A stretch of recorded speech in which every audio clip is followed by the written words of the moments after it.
who got jobs and actually get to rest today, and Yeah, we got Tommy over to our, here. to our true retired vet, happy Veterans Day to you, big bro.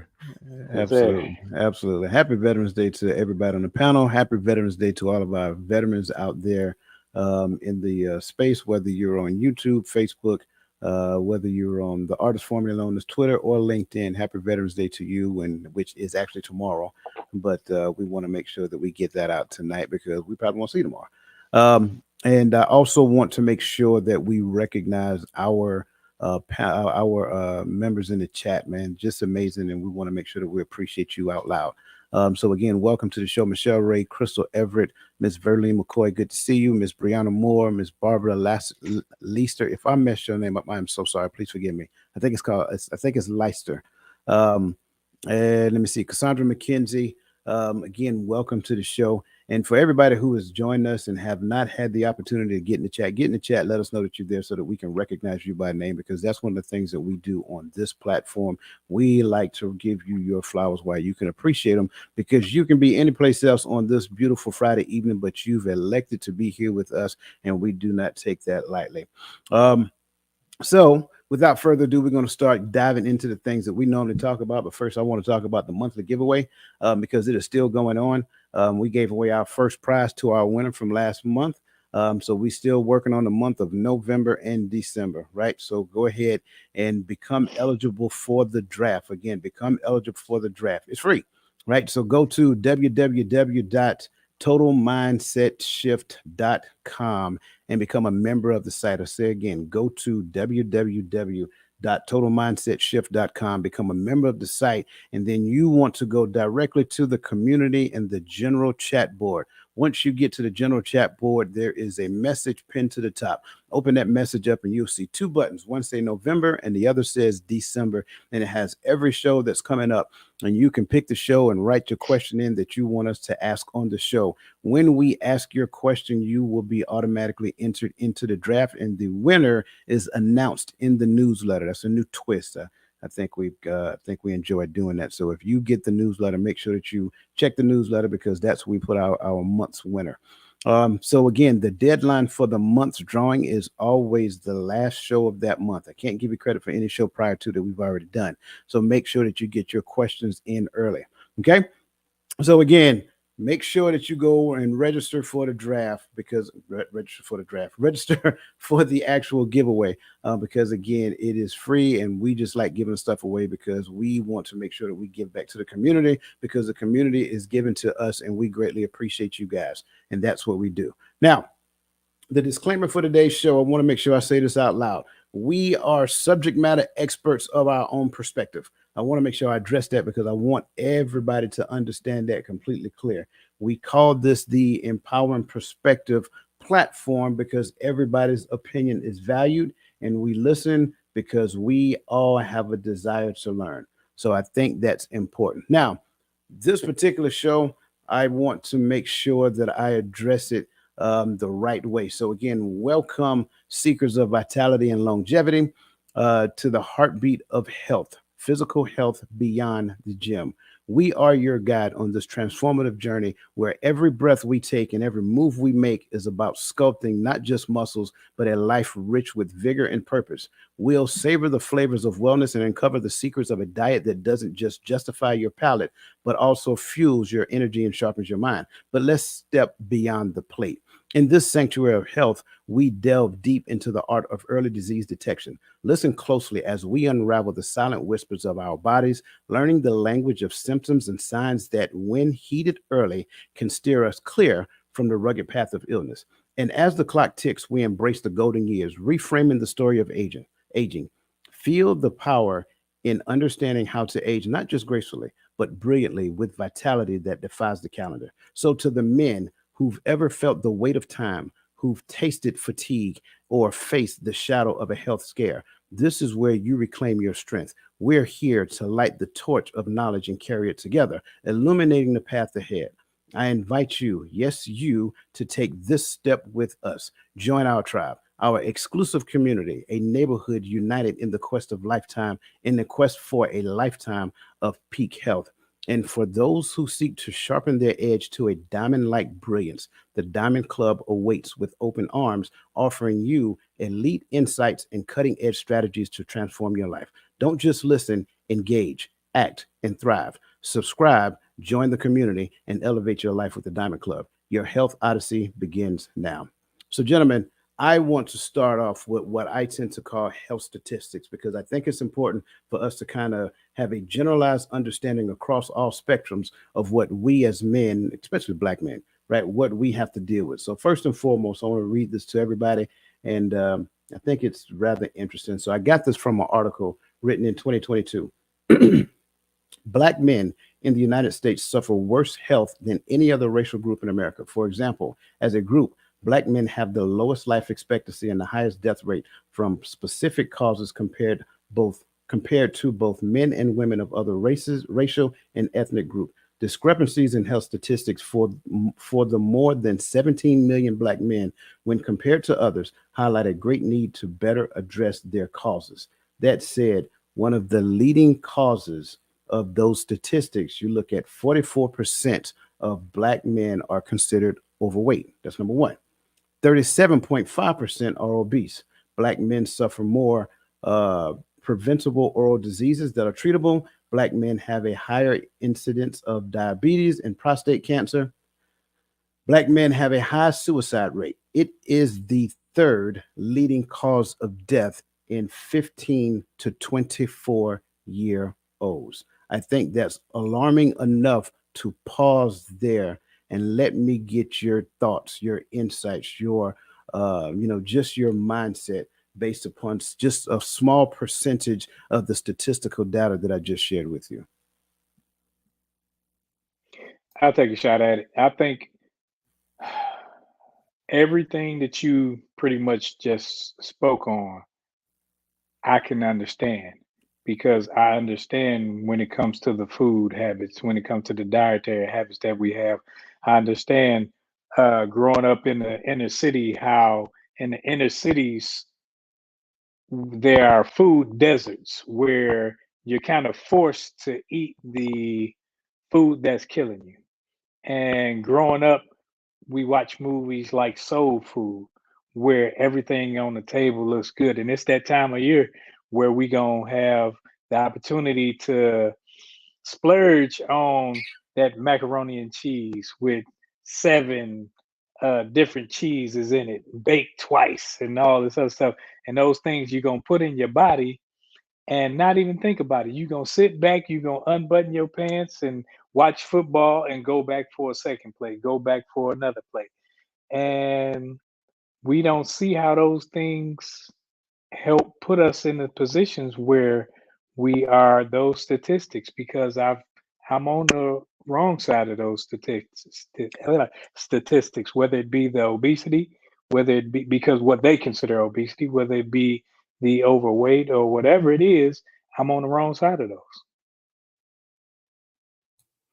I was listening to those numbers, and I never. Well, it's been a long time since I've done some research on some of those numbers, so they were pretty alarming, especially the one that was like 44%, are overweight, and 37% are considered obese. Which at the end of the day, they're all preventable. Obesity is preventable. However, there's a lot of different things that goes into whether or not people can actually get on a plan to actually prevent these things. And there are some of the things that, Roland talked about. We have history, we have certain amount of culture that's built into that. You look at society today, every time that people get together, well, a lot of times when people get together is usually surrounded by food. So we live in a country where food is it's a big thing, and people do a lot of socializing about food. Hey man, what y'all doing this weekend? Hey man, we going out to eat, man. What y'all doing? Hey man, let's get together. What y'all want to do, man? Hey, let's go down to the spot and let's go get some to drink. So a lot, like I said, a lot of things we do is around it. And I think when you look at those numbers, it's kind of surprising to me, but at the same time, I can understand why. There are a lot of different reasons why. But it's crazy to think that 44% of men You know, was it men specifically or black men? It was black men. 44%. I mean, that's a lot of people. That's a And, lot of dudes, man. and I would add to what you're saying.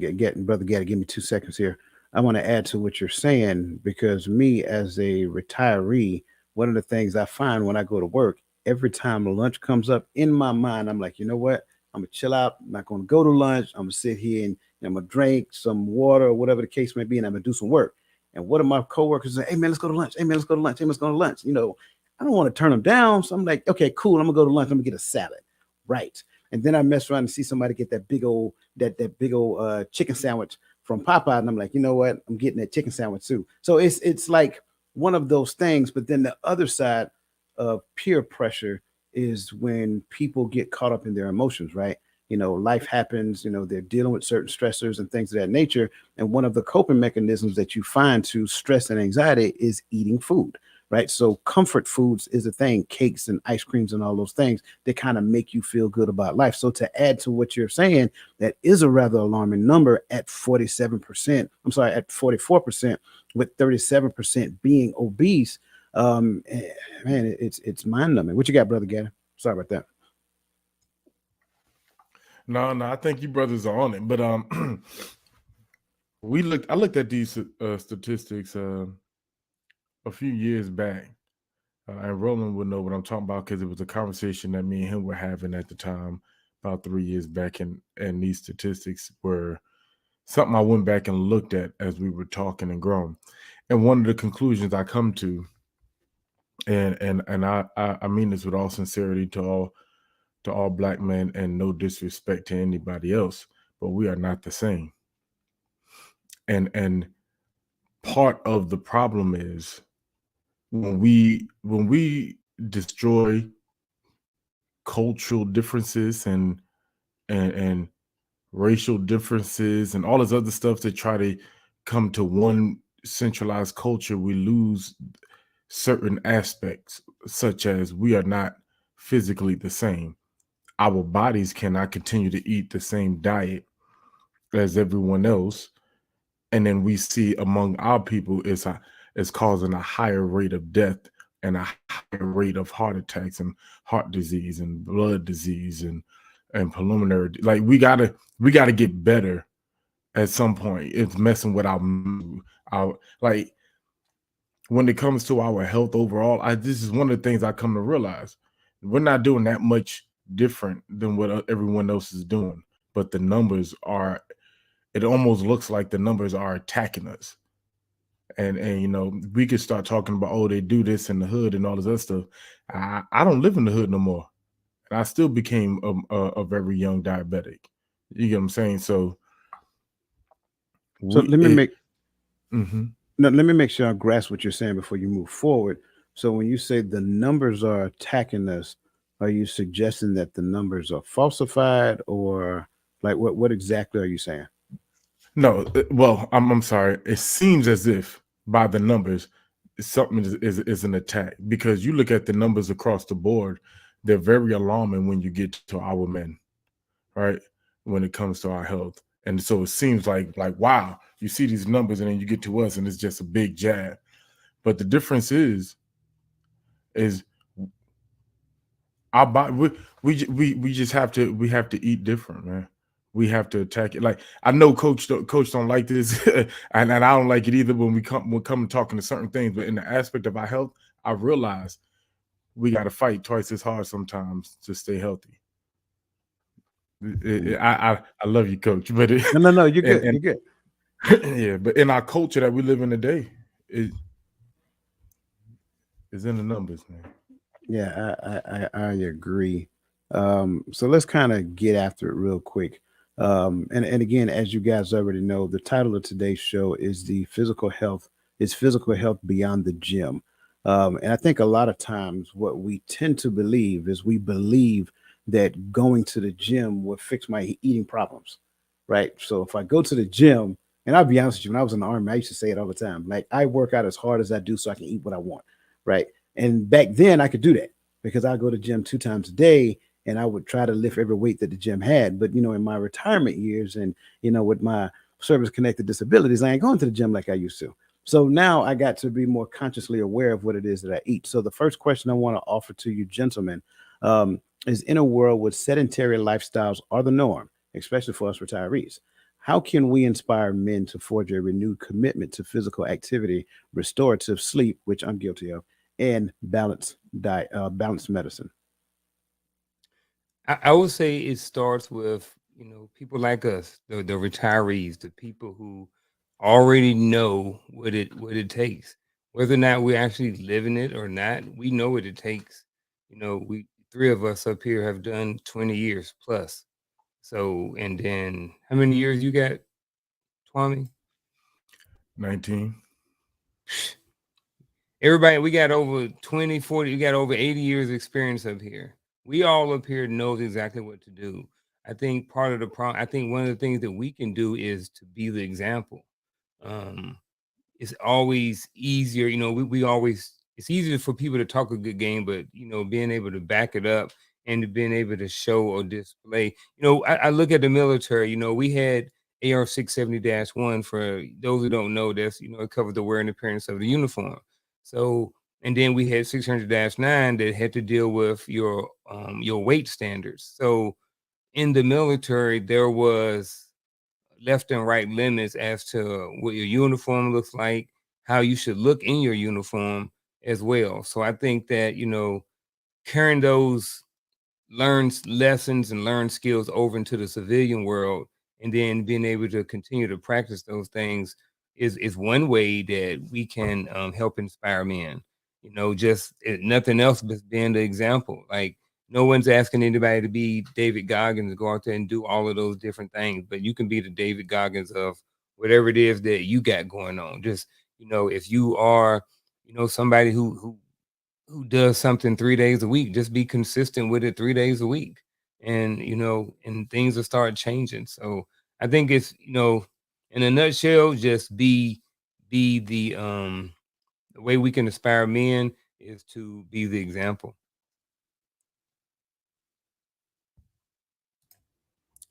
Um, I would say for me, I agree with example is always, the number one key before you can tell anybody anything. They need to see you are able to live it. But to add to that, a part of it has to be the reality check, right? Um, because no one believes it can happen to them until it happens to them, unless they, unless they see the signs or they feel some sort of way before something big happens, you know. But whatever it takes is the big eye opener. And I know we started off by putting the statistics out there, but and this may sound crazy, but like when me coming off active duty when I did, and then getting diagnosed with diabetes at the age that I did, then I come to Texas and I run to a brother who tells me at his peak shape, he dealt with issues that I was like, what? Wait a minute, so something is alarming, and it started helping me realize that it can happen in a split second. Hearing this person's story, knowing my story, knowing, you have to, I think sometimes we have to realize how damaging our lifestyles are to us, and then not just to us. For me, at least, I was thinking when I first heard the word diabetic, I was like, not with no kids under 10 years old. I don't, because I got to live for those kids. You know what I'm saying? So I think sometimes we just got to put it straight out there and let it be known. Hey, this is our reality. We need to do better. I think one way I look at it for us, how we can assist and help people actually see it. Like I said, I'm an example of that. So I can pull my shirt off and you can see I got a zipper down my chest without a shirt on. And you can see how I've had 2 open heart surgeries, how I've had 5 heart attacks. I have now 5 stents. So I've had that to where I was thinking, man, how am I going to live, as Gaddy was saying, for my family? How am I going to help raise my grandchildren? So when I can tell them that, as he said, at peak, I was 186 pounds in shape, working out, running every day, doing all these things, looked the part, looked good, but then boom, down goes Frazier. I'm having heart attacks and so forth and so on. So it's not just about you looking the part, being in shape. It's also what you put in your body that you don't see, the stressors that you have going on in your head that you don't see. So we can look and see someone where they looked the part. I looked like a soldier. I was chiseled. I was good to go. And you know how we used to do. We made sure that the uniform fit right, looked right, clean, crisp, but yet internally, my body was only working off 10% heart flow. So now when you hit people with that, especially and they know you, it's like, whoa, hold up, you were doing that. So now when I tell them, hey, dude, you got to walk. That sedentary life where you're just sitting still all day is not a good thing. You gotta eat right. You gotta do all these things that I'm sure we're gonna get into as we go along. Yeah, I will be the first to tell you that when he shared that with me, I was like, no, are you kidding me? Like that can't be true. Like I remember, me and Roland was in the army together. I remember like the brother was just as active as I was. And so when he shared that with me, I was like, man, I mean, like that was alarming. Um, I would say because one of the things I like to look at is that when we were younger, we were always active. We were always doing something. We was always outside. We was always playing. In fact, you had to stay outside so much you couldn't run in and out the house because you run in the house, you're gonna run up your mama light bill. Yeah, I know the story. So, we're always doing something. There was a large degree of activity that surrounded our life. Running was like second nature for us. So it was, I mean, we didn't really have, I don't recall seeing a lot of obesity, when I was a child. I think that kind of moved on into our adulthood lives. I think one of the things that we can do in conjunction with that now is become intentional about getting out of a chair. Everybody got a smartwatch these days, and just set your smartwatch for sedentary time, right? And it will go off every 2 hours and say, get up and move, right? I don't care if you get up and just walk around the house or whatever the case may be, get up and do something. Just do some squats, do something, right? Local. It doesn't have to be strenuous, just do something, right? Again, the thing that I stressed is sleep for me because I will go and go and go, and next thing you know, it's midnight, and you guys know I'm up again at 4:30 in the morning. So it's nothing for me to get 4 hours of sleep a night or 5 hours, and I'm happy because here lately I've been getting around the 6 hour, 7 hour mark. That's a milestone for me, and so I had to become intentional about it. Some of the things is that like shutting off the things that grab my attention in the evenings. Take the cell phone and put it on the other side of the room, turn the TV off, all that other stuff that keeps you up. Anything that causes your brain to stay active is the thing that prevents you from going to sleep. You will be surprised what a good night's rest will do for you when it comes down to your physical activity the next day. And oh, yeah, by the way, it also helps when it comes down to other things, digestion and so forth and so on. How much water you drink also contributes to all of these things. So I think all of these points are important for us to not only talk about in our household, but also to model as well. And again, don't succumb to the peer pressure of let's go out and get some lunch. So, so let me grab some of these points in the chat because I see you guys are loading it up, and we got a lot of health conscious people in the chat. So I want to start off with Crystal. Looks like she said she started eating off smaller plates. Portion size matters as well. And I think that's another thing. As men, we kind of pride ourselves of getting the food first, and we get the big piece of chicken, like Chris Rock will say, right? And that's all fine and dandy until you get older.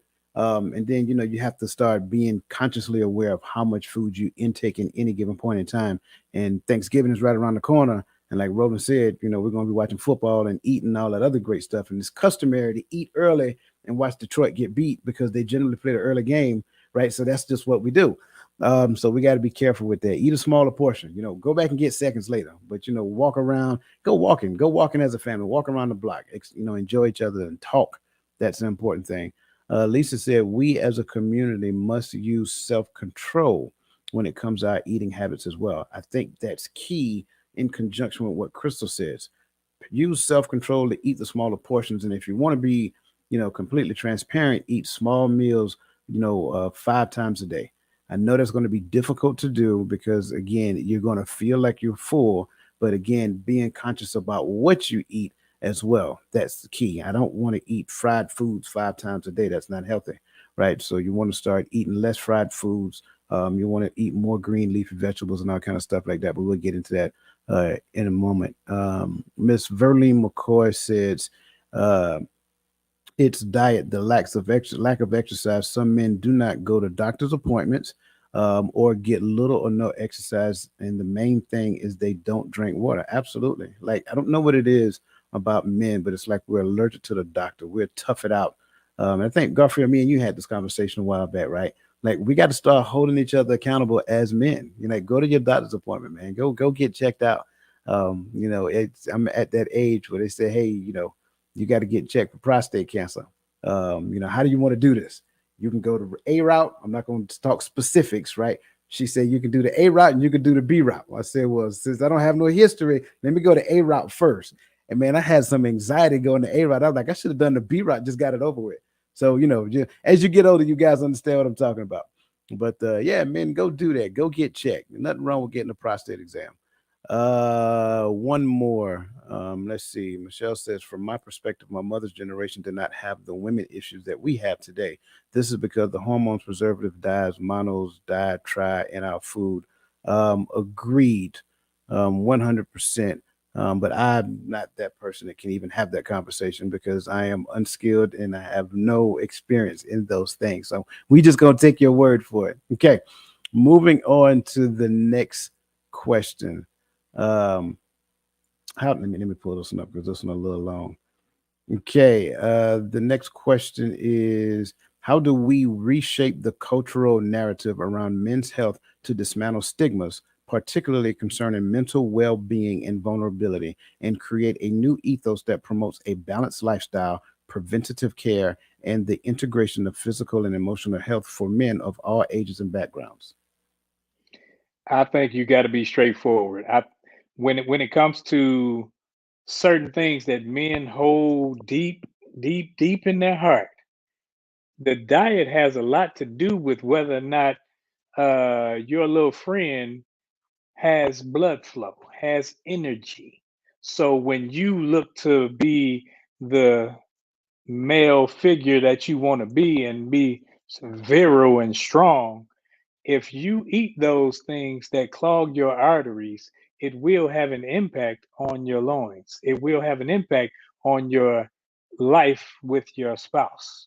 So if you don't want to do that, yeah, you got to work out. You got to make sure you monitor your cholesterol. You got to make sure that you monitor whether or not your blood flow is actually flowing so that you won't have those problems. Because when you have those problems, it's a telltale sign. It's a sign. It's not what's going on, but it's a sign of something else. And that something else can be like anytime I go to the doctor, they're going to ask me, have you been dizzy? Have you been this? And have you been that? Because they're trying to see if I have signs for stroke because of my history. So you want to know these signs so that you ain't sitting there thinking, oh, well, I'm just, I need to stretch or I was doing some push-ups or whatever. You might need to go to the doctor because you don't want to have to go to the doctor and have the doctor tell you have a stroke and your face is drooping and you can't use one side of your body. And then you're thinking, man, how can I move forward when all these things were preventative? How do we reshape education information? That's the basic level right there. Once you start tapping into different areas of education, and then after the education piece, start the application process. Start applying the information that you're learning, and then at some point, give the information away or share that information with others that want to benefit from it. Anytime you talk about reshaping anything, you talk about reshaping the culture narrative, they have to come from a lot of times the information come from it comes from a different place to where, okay, so what I mean by that is, a lot of people, they grow up thinking a certain way and they're not used to, or don't have the information from an outside source. So if you get the outside source and then you bring it in, and then now more people have the information and then you apply it. So I think a lot of times people just don't know certain information. You don't know what you don't know. Like, if for every, for hundreds of years, for however long, we go eat over Big Mama's house on Sunday and we have, fried chicken and collard greens and macaroni and cheese and all the things, it's kind of hard to say, well, I'm going to eat, chickpeas and salad and kale, you know what I mean? When that's not what we eat, or when certain healthy foods are being stigmatized in the community for being healthy.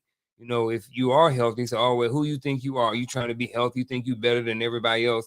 We black folk, we don't eat that. That's white people food. I'm just being honest. Those are some of the things that go on in our culture that has caused the amount of obesity that it is. So I think it starts with the education and then the application and then resharing the information that you have used that's beneficial to yourself. Because like Roland said, like your body works based off of, your body is an engine. It's a computer. It's all of those things. So what type of software do you have? What type of oil do you have in your engine? What do you put in your engine to make it run? And just like in your car, you put some kerosene in your car and watch what happens. Put some diesel in your car when you ain't got a diesel engine and watch what happens. Well, it's the same thing with your body. When you put stuff in your body that it's not really made for your body, or that is, works counterproductive, then you're going to have counterproductive results too.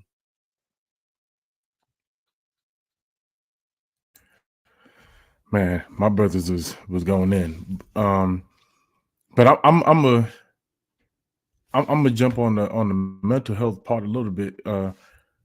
And don't get me wrong, I think our diet also has to do with our emotional balances, right? It's just me. Like Coach said, I'm an expert on my perspective, but I believe that as well. But I think on the mental health aspect, we have to make some things normal conversation among men.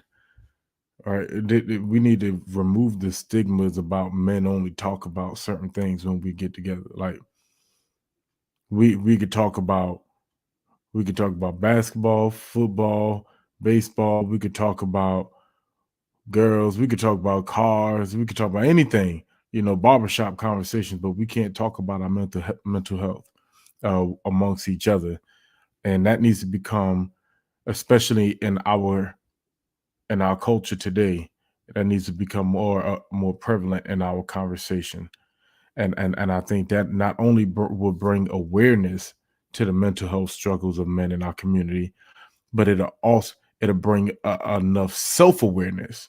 Because I think sometimes when we look at awareness for something, we don't look at it for ourselves. We look at it to look at somebody else to see if they have and how am I trying to work to see if they have any signs of depression or this or diseases or whatever it is you're looking at. But the awareness needs to be more self-awareness first, so before I can go and help someone else. So I think when we make it a part of our conversation, we start looking internally more because we're talking about it more, and then we'll realize when we are dealing with stuff or when we're allowing things to weigh on us more than it should, which are causing some of our mental health issues within the Black male community. Because I don't know if anyone listened to the numbers, but the ones that alarmed me the most were the suicide among Black men, right? So that goes to show, alongside with our heart disease and diabetes and all this other stuff, colon, getting checked for colon cancer, all of that stuff. One of our biggest dangers, I think you said, from what, like 15 to 35, you said, Coach? It was somewhere around that. That's a 15 to high 24. to 24. Yeah. That what are we not watching out for with our young men? What are we overlooking? That was alarming to me. But I yield, Coach. I yield. Yeah, I like the fact that you went the route of mental health, because that's where I was going as well. And I think for me, I will start with our experience in the Army. Because for those of you who did not know, you had the OIF, OIF one, so forth and so on. And then during that time frame, that's when they became aware of this thing they call PTSD. And so everybody who went to OIF one, everybody had to get screened.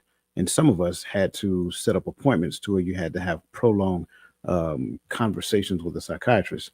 Um, and what you found is that suicide rate went through the roof simply because these soldiers, um, they didn't have anybody to talk to. They didn't feel that they could talk to anyone. And what ended up happening is that most of them tried to cope with it by trying to see how fast they can get to the bottom of a bottle of vodka or whatever their drink of choice was. So they tried to numb the pain. And you guys are smart enough to know, as well as everybody out in the land, you guys already know that's just a temporary fix. There is no numbing of mental pain, mental anguish, mental hurt. And then it exacerbates based upon you being raised and saying stuff like little boys don't cry. You know what I'm saying? Get up, knock it off, brush it off, get over it. It happens, life goes on. And so now when you look at that, it has now grown from just being a wartime, I'm gonna call it an injury, right? But being a thing that's focused on war to something that is being focused on a traumatic event. And so now when you look at it across the board, people who have experienced traumatic events can actually have PTSD. This bring into account a myriad of different things now. Whether you're talking about a car accident, whether you're talking about a house fire, whether you're talking about a death of a very close loved one, and depending upon how they died, all of these things come into play. And so what we have to do is we have to normalize caring for other people. And I think what I'm seeing, and it's alarming for me, I am seeing that we are the most selfish I've ever seen in my life. Like the only thing that people care about these days are themselves. The only thing I want to talk about is me. What's in it for me? So me, me, me, me, and me. And I sing that song as though I'm a member of the choir, right? But I don't care about the choir. I only care about me and my vocals and my part. And did I sound good? And did I me, me, me, me, me? And it becomes alarming because a person could be standing right by you and show you every sign known to man that they're going through some form of depression, and you won't have the intestinal fortitude to open your mouth and ask, how are you doing? We stay so fixed into these cell phones as though the most important thing happening in life comes through your cell phone, and you will not even speak to a person as you're walking by them, and you will pretend like you're not walking by that person because your cell phone is more important. And we wonder why we are where we are in today's society. When did people stop being so important? When did your brother and your sister to your right lose the value that was given to them by the Creator Himself? That's the thing I don't understand. And if we can get to the point to where we just speak to people, I think that's a good start. If we can get to the point that we can just speak to people and ask a simple question, how's your day going? How are you? You know what I'm saying? Something of that nature.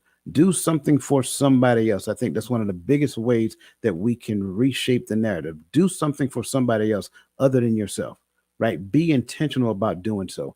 If we can do that, I think that gets us to the point to where somebody can actually feel as though they can open up and have a conversation. Somebody can actually feel as though I can share something with Brother Gaddy or Brother Walker because they genuinely seem like good people and they care. That's the part that's the thing for me. That's how we reshape the narrative.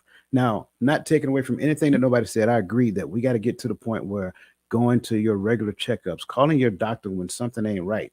There's nothing wrong with that. Like you're not less than a person if you do that. You're not less than a man. You're not less than a woman if you pick up the phone and make a doctor's appointment and go to your appointment. Don't just make the appointment and cancel it like I do. Go to the appointment, right? I'm guilty. I'm just being honest, right? Go to the appointment. We have to get to the point to where care becomes important, not just self-care, because that's all you hear today. Self-care, self-care, self-care, self-care. For me, anytime you put the word self in front of something, I think it takes away from the authentic nature of the noun. It doesn't matter about self. The only thing that matters about care. If I'm caring about my well-being, that's okay. I don't need to put the word self in front of it, right? That's the thing I don't get. Can I care about somebody else though? That's the thing. So again, I'm off my soapbox, but I just think that to me is one of the biggest ways that we can rewrite the narrative moving forward.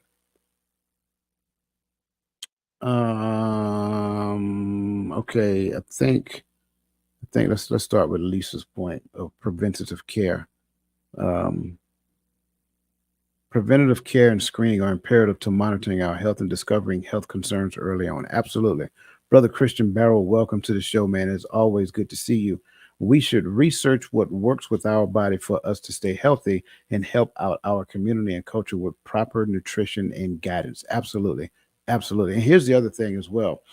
I know Garfield mentioned David Goggins, right?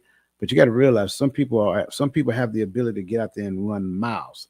You know, some people don't. You got to start from someplace. If you can't run, walk, right? Monitor what you eat. Have somebody hold you accountable, get an accountability partner, but definitely understand nutritional value, understand nutritional guides, what works for you, what will help you have a normal digestive tract. All of these things matter. And to Michelle's point, she said she believed the mindset has to change with the desire to want to do better with our health in the Black community. I agree. Don't get me wrong. I like a fish fry like the next brother, but I ain't going to go and, I'm not going to go to the fish fry all the time. I'm just going to be for real. Look like Michelle has a question. Wait. Oh, okay. She said, we asked the question, but do we really want to know? That shows in the conversation if we start talking about stuff. Yeah, absolutely. Absolutely. Thank you for sharing that as well. Okay. I think that takes us to the key point, what we started talking about already, which is nutrition. So under nutrition, how can we become more attuned to our body's natural rhythms and nutritional needs, thereby transforming our health and aligning our eating habits with the natural world? I say, my bad, bro. You always, I wanted to give you a chance to chill. I'm joking. But to Christian Burrow's point, right? We have to stop thinking about nutrition more than just a weight loss concept, right? Because I notice whenever we talk about dieting, we talk about it from an approach of losing weight. Weight is not the only, nor is it the biggest indicator sometimes of health. It's your internal function. I don't know if y'all listen to Roland. He was 180. He was running 14-minute probably. I don't know what you was running at 30 something years old. Probably running 13, 14-minute 2 miles, right? But still, that's still pretty good, right? But if you running, he's running every day. He's doing PT. He's in shape, and then 5 heart attacks. It's the internal. The point that I'm making is the internal health. So when Christian Barrow said we need to research nutrition, we need to look, because there's certain things that help you lose weight, but there's certain things that help your kidneys. There's certain things that helps your liver. There's certain things that are good for your heart. My mom used to always tell me to eat my carrots, it'll help my eyesight. These things, but I don't know how true that was specifically about carrots, but different things, different ingredients from that the earth gives us, it tends to heal our body in its whole if we do the research, if we know what each thing is for, if we're not just eating. Because if I eat what he say, chickpeas and kale, and I lose 10 pounds, I'm gonna think my diet needs to be nothing but chickpeas and kales. Then somebody gonna come along and say, well, your iron is good from all that kale, but but your kidney numbers are down, or this. So do the work, do the research. It's your body, you got to take care of it. And then like Coach said, and like Christian Burrow said, share the knowledge as you learn it, man. Share the information. That's all I got. I think 99% of us need to realize that we are slaves. And when I say slaves, I'm talking about we are slaves to what we eat. We're slaves to what we put in our bodies. Like people will say, well, I can't eat like a rabbit and I can't eat like this. No, it's because you haven't, and that used to be me. Because when it came to food, I was like, I gotta have some meat. I like steak. I like chicken. I like, all these meats and stuff. So even after I had my heart attack, went down 170 pounds. And then they say, well, you got to be on a heart healthy diet. So I looked at it as a negative. So I didn't even do any research. What I did was not eat. And then they say, okay, dude, you can eat anything. I ate bacon cheeseburgers every day, maybe twice a day. And I blew up to like 230. And so at 230, I'm like, man. So now it's like my pants, I got to buy new suits and all this other stuff. And I walking around was hard. So as I learned more about eating, I went to the doctor, and there was one doctor in the VA system. He wouldn't just give me medication. He said, "No, I'm gonna send you to a nutritionist." And they taught me portion size, and then portion size is. I'm looking like, man, who gonna eat that? So I still had a negative mindset because I'm thinking, I eat half a watermelon at a sitting. You telling me to eat a handful, and nuts and berries, and and then you say you read the scripture. When you read the scripture, you were placed in the garden, and in the garden, that's what you ate.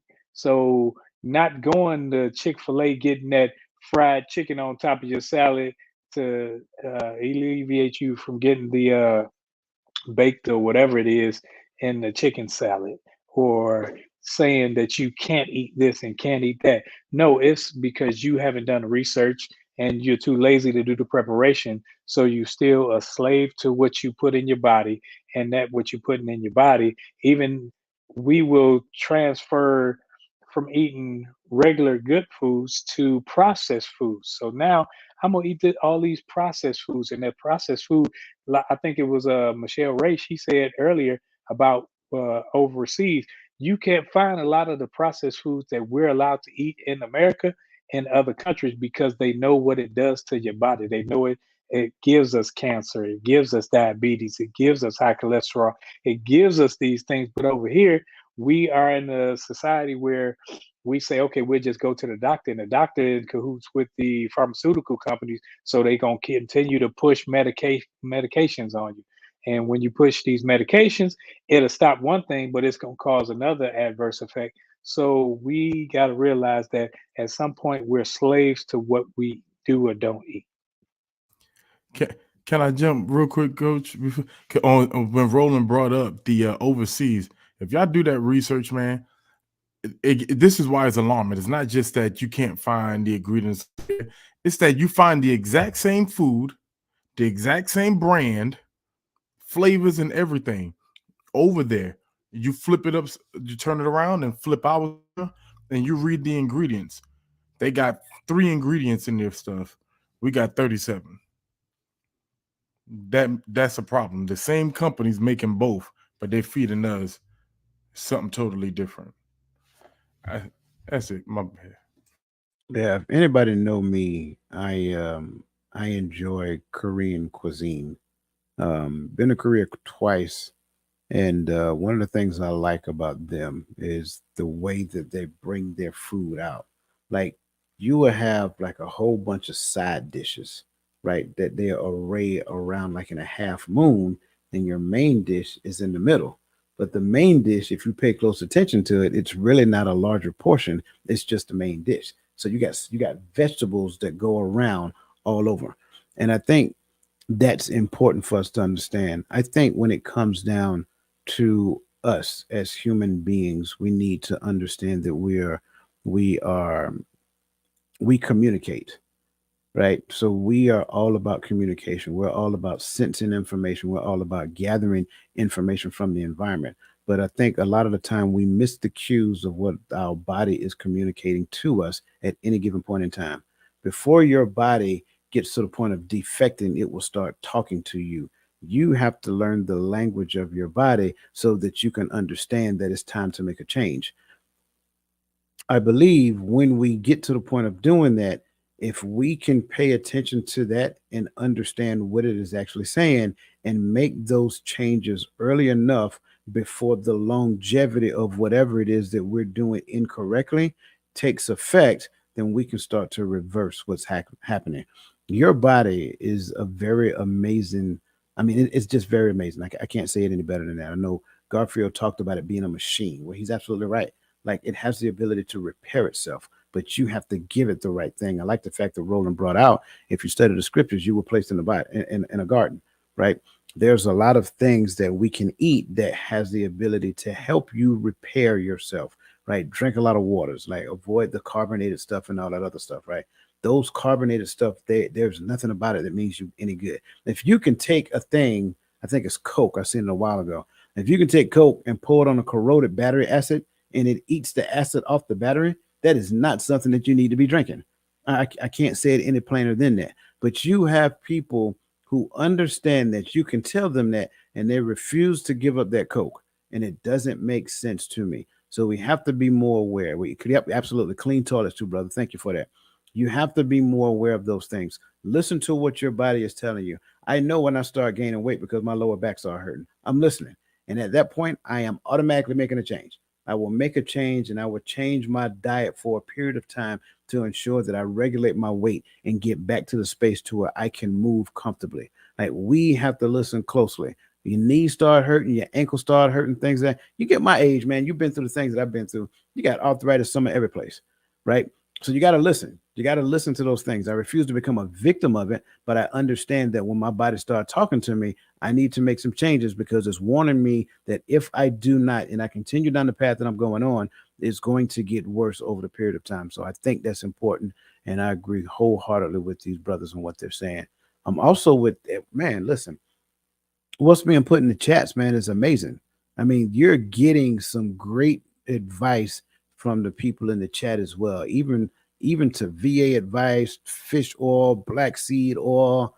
I mean, like, you can just take notes based upon what they're putting in the chats and start implementing those things in your life, and you'll start seeing the difference. So absolutely, thank you guys for the value that you're adding. Let's press on to the next question. Now, how can we, because I think Michelle brought this up about the shifting of the mindset. How can we cultivate a mindful and holistic approach to nutrition that respects our planet, honors our bodies, and fulfill our soul's craving for both pleasure and nourishment?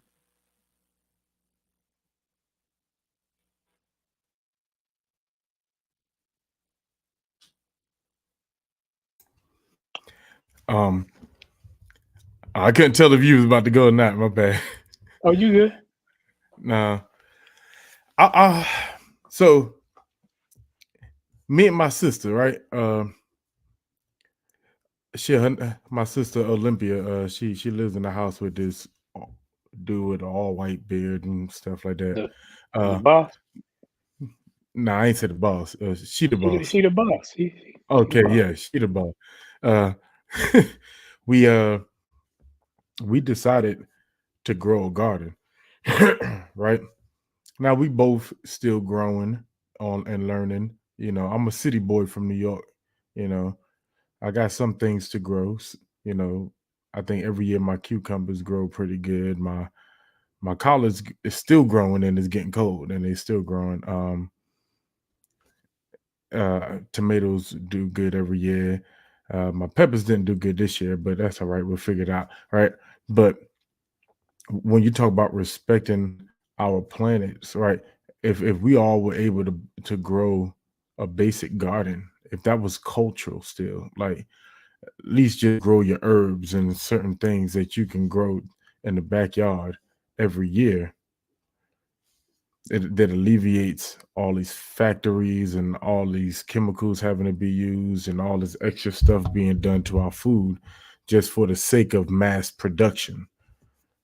Because there's enough, not even just enough land, right? There's enough space for us all to put a garden in our backyard. And if you live in an apartment building, build a good sized garden for the people in the community, right? We have enough space on this planet to do that, in this country to do that. It's lazy. We've become a hustle and bustle environment. So we rely on all of these supermarkets and major factories to produce us our vegetables, but then we really don't have a reason to cry about the chemicals in it if we have the means and don't use the means to grow some of these things ourselves. That to me, I think that would be a first step. You know, grow something small this year, then next year keep growing, keep growing. Yeah, I like that idea because I get to partake in it. And one thing, there are certain things when I was growing up, my grandmothers used to bottle or can preserves. Like you had peach preserves or jelly. You had pickles that were cucumbers that they put in the vinegar and the, everything to make pickles. You had certain things because they knew if they controlled their food, they could always eat. You have to look at a society that controls your food and leaves you damaged food and throws away foods. You have to look at why they're doing this. Why do they want me to eat the fried foods? Why do they want me to sit up there and eat the Vienna Vine, however you want to say it, sausage, the spams? I called my mama, and today she was talking about, yeah, I ate the rest of that hog head cheese. A lot of y'all don't know what hog head cheese. But no, we got names like Verline and Bernadette in here, so we know what hog head cheese is. But we have a lot of people who don't know what that is because they didn't grow up eating that and liverwurst and crackers and stuff like that. But a lot of us, we did, and we still like those things. So when it comes to the holistic approach, get your family together. Say, hey, on this day, it's a salad day. And what you want in your salad, whether it be a bean salad or learn to eat less of the meats, learn to eat less of the animal byproducts. When I'm talking about animal byproducts, I'm talking about your milks, because we aren't meant to digest those things. Your cheeses, we aren't meant to digest those things. Our bodies were meant to, were meant to be herbivores. That's why you don't see us walking around with teeth like dogs, teeth like orangutans and apes. We don't have those meat tearing teeth, but we do it because we cook our food. They have the teeth.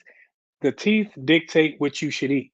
And that's why what we should be eating is in the scriptures that we'll be eating the berries and the nuts and those things.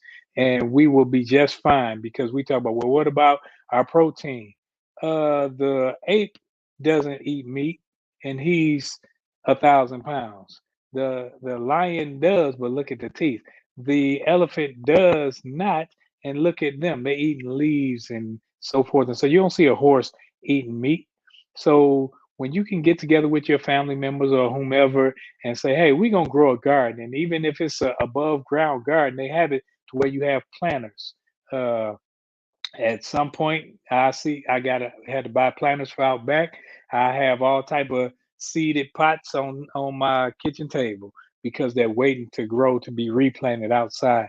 But what they do is they build some type of camaraderie within the family structure to where you can watch your hands at work and you can eat from what you've grown and you realize like, man, this tomato got it. Him and Olympia, they were happy about tomatoes at one point, and they growing these little bitty tomatoes, and I'm up there making fun, and he had all this okra, but you get the tomatoes and the okra, and you realize that they taste better than what you're gonna buy at the store because I bought grapes at the store and forgot about them. 3 months later, they still look like the same grapes in my bin, but I throw them away because they put all those chemicals in them. And then when you have fruits and vegetables or fruits that don't have seeds, you can't eat that stuff. It's not meant to grow. It's not meant to reproduce. So it's not going to reproduce within you. In actuality, it's going to help you not reproduce. So that's my soapbox with that one. It's funny you say that. I remember growing up, and my grandmother had a full-fledged garden. I mean, you had corn, you had cabbage, you had potatoes, tomatoes, you had beans and peas and like all types of stuff. And she would go out there doing the harvest, and they would come back with big old buckets, and them girls would be on the front porch, shelling peas and all kind of stuff like that. It was work. But what I would tell you is that I don't remember us buying vegetables. Like, we grew all of our vegetables, and the only thing we had to do is go buy the meats. And I think that's a good point. I think that's one of the things that we would do well to get back to doing, even if you just have a very small garden, do something, plant something, become more independent when it comes down to your eating habits. Stop, and let's just be honest, the stores are jacking prices up through the roof anyway. So, back in the days when I was a young man, $300 would feed a family for a month. Not today, bro. $300 just getting started. You just got off the first aisle of $300 now. So, I mean, you got to be good stewards of your stuff. Like, get to the point to where you become independent, because when it happens and you have these scares, like there was a thing out that talked about the collard greens. I think they had a recall on collard greens because of something like that's a significant thing at this particular point in time, right? Because we eat collard greens for Thanksgiving. So again, that's, if you had not heard about it, research it, check it. If you got collard greens that you already bought, you might want to throw them away and get you some more. Okay. Just saying. All right. Moving on to the next question for the sake of time, we're moving into whispering symptoms, early disease detection. And I think this is important. How can we advance towards a future where early disease detection is not just reactive, but a proactive and integral part of a healthcare system that empowers both patient and practitioner?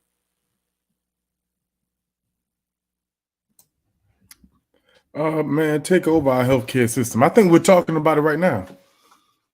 Like, what you put in your body is your healthcare system, right? Here's why, and I might have learned this from my daddy years ago, but my daddy was one of those men who didn't take medicine, didn't go to the doctor and all that stuff till he became a diabetic, and he had to, shoot himself with insulin, and which also played a part to why when he got sick and body started giving in, he was like, "Hey, stop calling 911, stop resuscitating, let me go." Like, it's sad, but because he was tired of working twice as hard just to wake up the next day than he was spending time living. You get what I'm saying? Like, but part of the reason why he wasn't too keen on medicine growing up, because he said the medicine that they were giving him during the time I was growing up, he couldn't read half of the ingredients. And I didn't know, being a little kid, I didn't know his medicine and my medicine were different. He was taking teaspoons of something out of Big Mama's kitchen every morning. Whatever it was, I don't know. But somebody used to say it was castor oil or something like that. But now our medicine has all these different ingredients in it. You're like, this is supposed to be aspirin. Why it's not aspirin and stolofosate? Like, you can't even say some of them words because it's foreign ingredients. It's not natural to your body. And so I think one of the better ways is just take back over your health. We as a community got to take it over, take back our bodies, take back our lives. And the only way for it to happen, right? It's easy for us to talk about Black Lives Matter when police shoot, talk about Black lives really matter if you stop the crimes in the community. But what about our health? What about those of us that are not committing crimes and still dying? Because it's our health. When nobody talks about the victims of the food system and the victims of the pharmaceutical system. Those lives matter too. So take back over. That's all. That's how I have it. I think everything that we're talking about is all encompassing right here. It's how we take it. This is how we take back our bodies and our healthcare system. Yeah, you got to take it back by knowing what you're putting in your bodies. Because at one point I was taking 18 pills per day. 18. I felt like garbage. didn't have any energy, because when you take one pill, it may help something, but it hinders something else.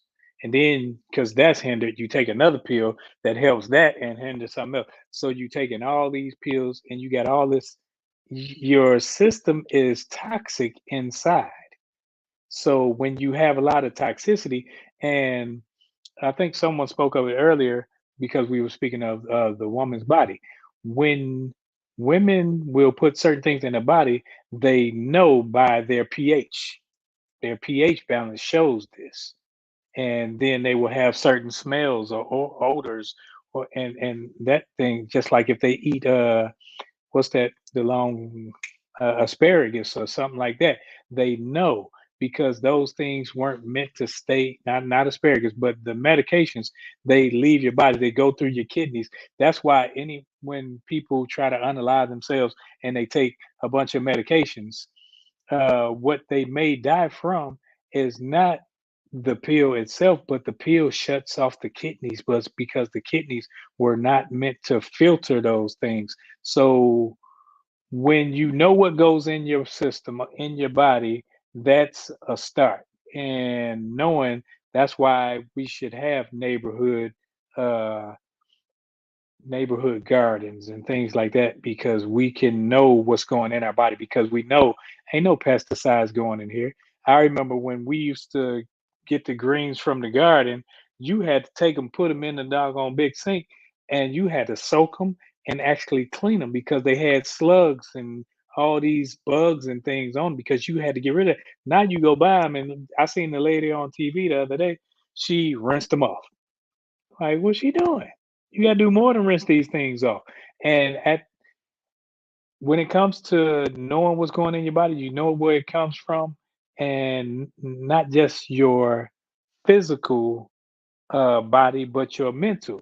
Know what goes in your mental, because some of the TV shows that you watch on TV, they set you up to be depressed, because you're watching the news and you're watching this show and this judge show and that judge show, and you're going, then next thing you know, you're like, man, I don't feel like doing nothing. I just feel like sitting here. I don't know. I'm just, what you doing? Nothing. Like, I know you don't never have any energy. You don't have energy because you putting these things in your psyche and in your body and your mental that tell you sit still and watch us. Get some likes. Okay, do a dance. Okay, get some more likes. And after you've done all that, it's like, okay, nobody loves me because they not liking my stuff. Nobody loves me because I'm not getting the hype that this person is getting. So now you want to do damage to yourself because you don't feel good about who you are, because you've been allowing other people to continue to tell you who you are and who you were called to be. Yeah, I like that. I think in conjunction with all of that, I think we need to look at all of these things as like an extension of the family, especially when we start talking about practitioners, right? I know, again, going back to when we were young, you had a family doctor. And so the family doctor knew you, they knew your family, they had a working idea of some of the things that you were dealing with. They have an understanding of your family history because they have years and years of charts and things of that nature. I think we've become too accustomed to having like these fly by night doctors. And there's a new med now building that pops up on the corner of every other week, things of that nature. I think in conjunction with the being selective with what we eat, in conjunction with being selective with what we ingest, not just from the perspective of our eye gates and our ear gates, but from the perspective of the people that we communicate on a daily basis. Um, I think all of these things work together. Um, but we need to be selective of our doctors. We need to choose a doctor that understands you. It's not that, and we're not saying that the medical degrees are flawed, but let's just be completely transparent. Medical degrees by people who understand you are different simply because they'll probably put more time, energy, and effort. They have a working knowledge of some of the things. They have a working knowledge of some of those statistics that I gave just now. So they would tell you some of the things to be proactive with when it comes down to your child, when it comes down to yourself, some of the things to look out for in the future. I would be honest with you. This is probably the first time at the VA that I felt that I actually had a provider that actually cared. Prior to, I can just go and say, hey, this is what I want, and bang, that's what I get. But now it's like you can see the work that she actually does, and it actually feels good to not be a number. It feels good to go in there and sit there, and she actually talks to you, ask you questions, and work with you, and so forth and so on. And so that's important. Ironically enough, we are not of the same group, but she is not far off. So it kind of helps because she has an understanding. That's how she got to the point that she was proactive with the prostate thing. She's like, okay, you're not quite yet 50, but you're getting close there. We should have started this already. However, how do you want to proceed? And she said, I'm gonna give you a choice now. Next year, you ain't gonna get no choice. Right. So I think all of these things are important, right? Because when you actually have extensions of the family to where you have a family dentist, you have a family doctor, right? You have these different agencies that have an understanding of your family, then they actually take better care of you, in my humble opinion. So all great responses. Let's keep pressing. It's not that we're not seeing your comments. Keep putting them in there. They're great comments, but I want to keep pressing because I want to make sure that we get to the aging gracefully part as well. So next question, what are the most promising pathways to educating individuals to recognize and interpret their body signals?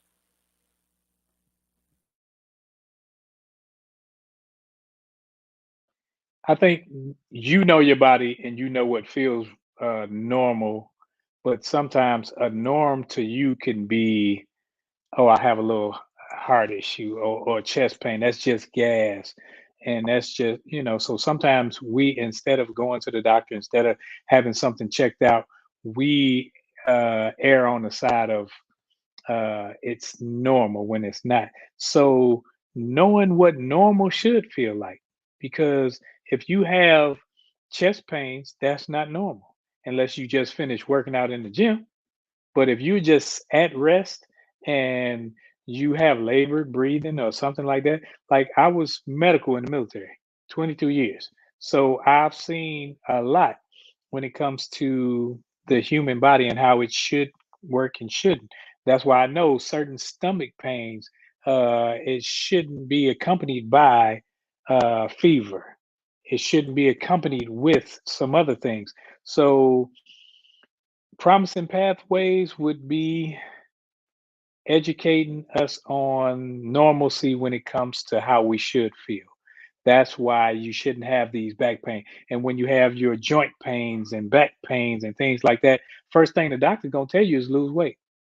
I'll tell you that right now. If you go to the doctor, you complaining and you are slightly obese, you may not be obese to you and how big mama looked and your mama and her grandma, because everybody got big, over here. Yeah, that's fine in your household. But when it comes to how your body works, you've never seen a obese skeleton. So the skeletal system was only meant to hold certain amount of weight, certain amount of pounds. So they're gonna tell you to lose weight first, start get in motion. And before we used to do PT, we used to do rotational exercises.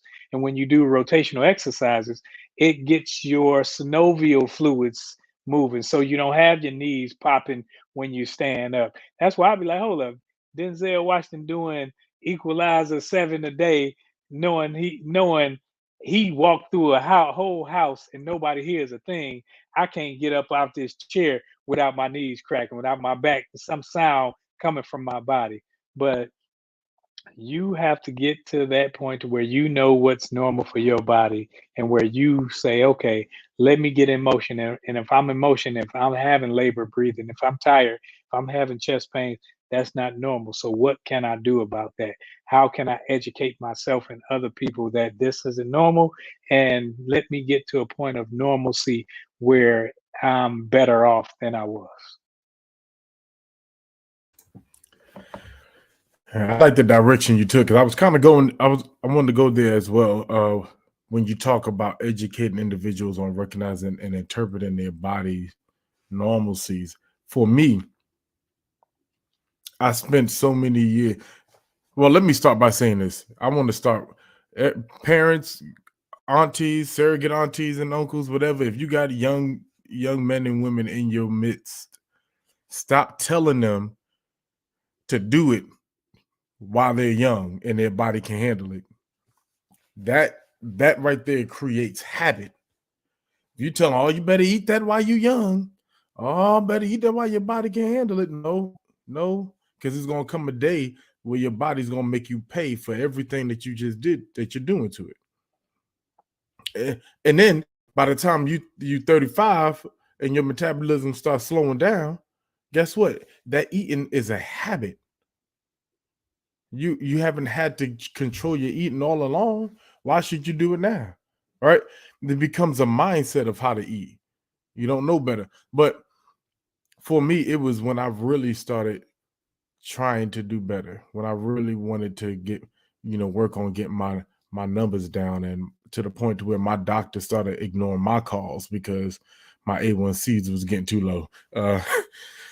But what happened during that time frame, and I think at that moment, me and Roland was on the phone every day for like 4 or 5 hours to a point, because we would talk about some stuff, but it's like, but I remember calling him like, bro, I just feel different.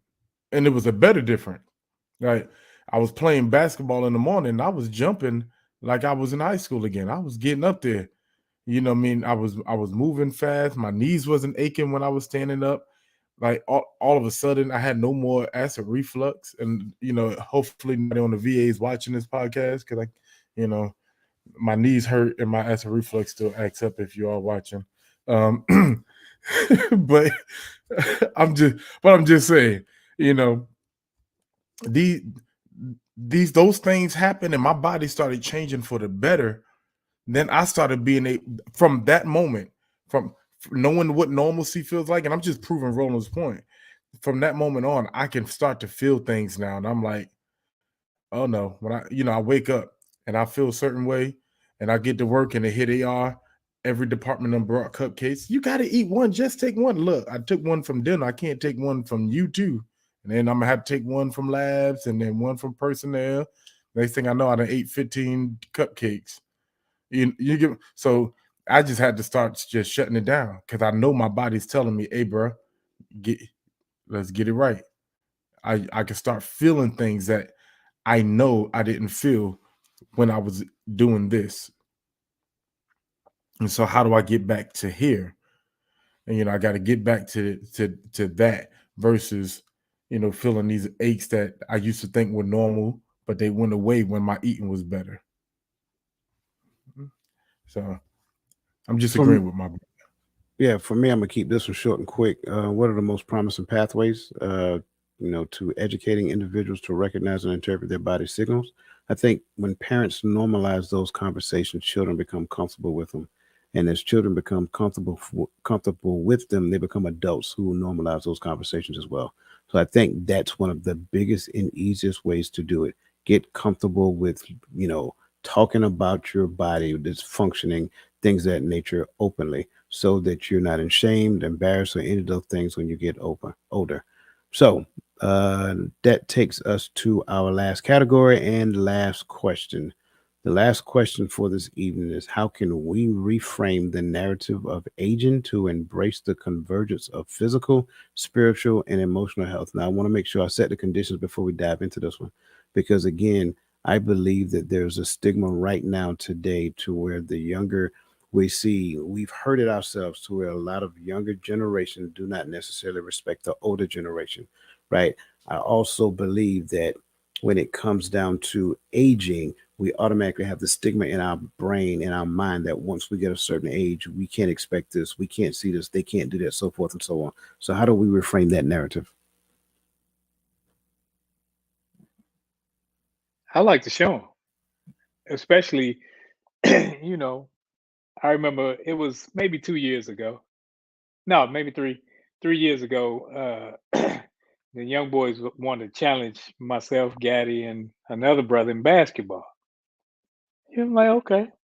Like, I'm sitting there like, that's what I do. I'm not young as I was, and we put it on them little boys. Sometimes you gotta show them. Like, if somebody ever tried to say, okay, I'm gonna out walk me. Now you might outrun me now because of everything. But if you say you're gonna outwalk me, it's gonna be a tough day, tough month, tough time because it's not just something I do every now and again. So when they see your habits, are, hey, I get up every day and do this, not just on today when you just talking. They see that you habitually put in work to stay better. You're not gonna get any younger, but just because, and I had to hear this in my house, just because you are aging don't mean you're aged. Because you can be in, I just seen the lady the other last month, she swam from Florida to Cuba. I don't think she swam there and back, whatever it was. And she was 106 years old. So it's like it's all about how you take care of this engine, as you guys said earlier. If you take care of it, it'll take care of you.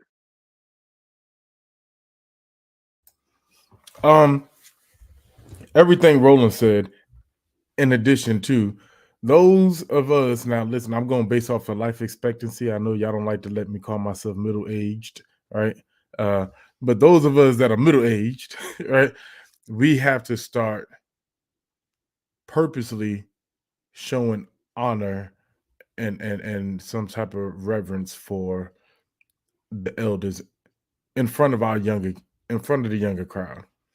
Because the culture that we have today is damaging, like to where today's basketball players are saying that the basketball players when from back in the day, oh, they were bums because they were plumbers and bus drivers. No, they were plumbers and bus drivers because they didn't get paid nothing but nickels and chips to play basketball.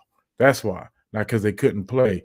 And to where the young hip hop artists are saying, well, old hip hop had to evolve because they didn't know how to rap. Well, they started a whole movement and a whole culture. So I don't know how you said it. You get what I'm saying? There's no reverence for that for that generation that came before.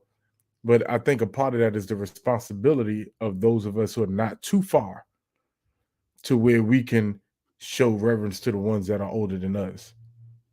Still showing how and it's not just all and it's not all about trying mommy and daddy because not every son tries their father once until they get chopped in the throat. But you gotta show that reverence so that the culture begins to take it and it continues. But once we stop, it stops. And I don't know. And like Roland said, when it comes to the narrative of their health, hey, show them, stay active and show them. Yeah, I think for me, I think it has to be a intergenerational community conversation, right? It has to be something that we talk about from generation to generation. Not just that, but the love and care that we express to the older generation must be seen by the younger generation. I think the notion, because let's be honest, at the rate of which I'm seeing, growing older is not something that they're looking forward to, not based upon what I'm hearing. So I think we have to get to the point to where we not understand that aging is not a bad that we understand that aging is not a bad thing, but not just that, it's actually a thing of honor. You know what I'm saying? Like, you've existed in this world for this amount of time. You have a degree of wisdom that you can't replicate by reading a book, right? Sure, you can get some understanding by reading, but there's some wisdom that comes along. Like, it should be an honor to sit in the presence of an elderly person and just listen to them pour into you. And you should be excited to do that. Not just that, I also believe that when it comes down to it, you're seeing, because of the proactivity that has taken place, like Roland said, 106-year-old woman have swam from, I don't know, Cuba to Florida. Elian Gonzalez. I'm sorry. So yeah, stuff like, well, okay, yeah, Still the same distance. So yeah, that's amazing. I can't even swim from my front door to the back door. Anyway, that takes us to the bittersweet time, the bittersweet moment of the program where we have our final thoughts. We're gonna start with Brother Gaddy, then go to Roland, and then myself to go ahead and close it out for this evening. So, Brother Gaddy, you now have the floor. Oh, I just be real quick, right? Know you not that this body is not yours, right? This is the temple of the Most High. You have to treat your body as such. Take care of it. Research it. Know what makes it move, what makes it tick, what makes it bend, what makes it jump, what makes it, you know, move quickly, what makes it react better. You gotta know these things. This is your temple.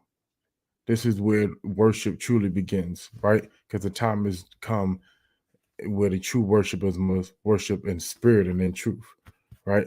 Internal. You gotta have a vessel to use, right? So let's do this. Let's get our minds straight, and let's take our health and our bodies back. Let's take our lives back, because if it matters, then our health has to matter. All right, that's all I got. Love y'all. Yeah. I think we said a lot, and everyone can say a lot when it comes to eating. I don't think it's diet. I think it's lifestyle. And when you diet, is you looking for a quick fix. This isn't a quick fix. It should be a lifestyle shift, a change, something to make you better, make you feel better, make you live longer. Because some of us, we want to be here for our grandkids and so forth.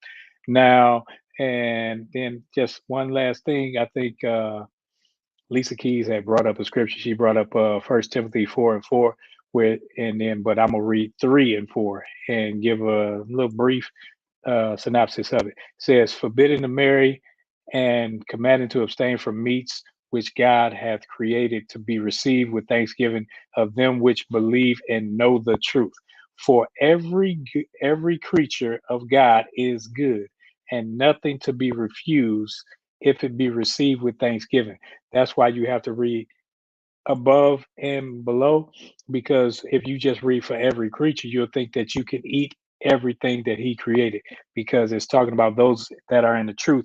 So, and when you're in the truth, you realize that they didn't eat certain things because of their culture. And that's what's wrong with us. Because of our culture, everything that everybody can eat, it ain't good for us. Because when we eat the fried pork chops, the bacon sandwiches, the anything with lard, it affects us to where we are those statistics. And that's why we can't eat those things. That's why we just can't eat any and everything. So when you see people that do eat the catfish, the iodine filled fish, and shellfish, you see them with a lot of diseases that other people just don't get, and they can just eat it because you were commanded not to eat it. So, being a child of God, eat like a child of God. That's all. So short and sweet and to the point. The leading cause of death dating back to, what is it, 2019, according to the CDC, is heart disease, an alarming 23%. I think it's important for us to realize that we have to take ownership of our own health. Sure, we would like to believe that we're going to live forever. That's just not logical, nor is it feasible. So, what we need to do is make sure that we live. I mean, we have to make sure that we are taking control of the life that we're living, right? Taking control of the things that we're consuming, taking control of our activity, and also taking control of the things that we put in ourselves as well. It is important. It is important that we have these conversations intergenerationally within our community. It is important that we are open and honest about healthcare. It is important that we have the difficult conversations. Forget being embarrassed, forget being ashamed, and all of that other stuff that goes out the door. Like, it is important for us to have these conversations so that the younger generation can be okay with having a conversation. Your body is nothing to be ashamed of.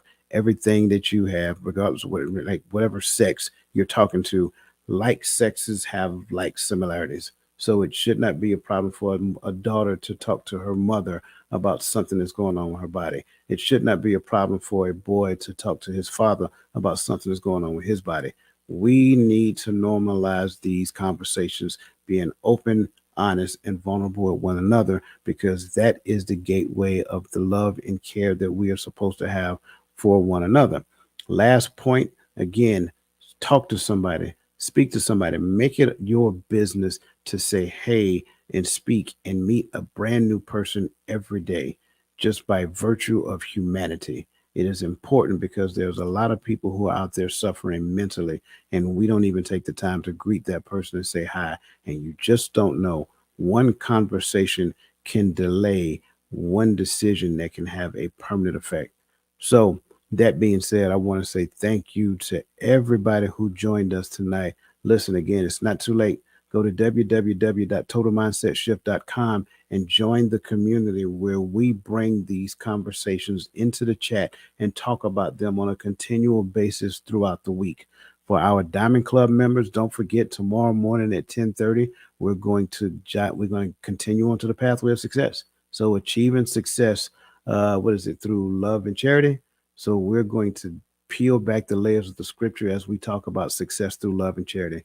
That being said, we appreciate you guys. We value you guys. Have a great rest of your evening. Again, happy Veterans Day to all my veterans and for those people who actually support veterans. We don't want to leave you out as well because we appreciate you as well. So have a great rest of your evening and have a fantastic weekend. And we'll see you again next week at the same time, same place on the Hearts of Men podcast.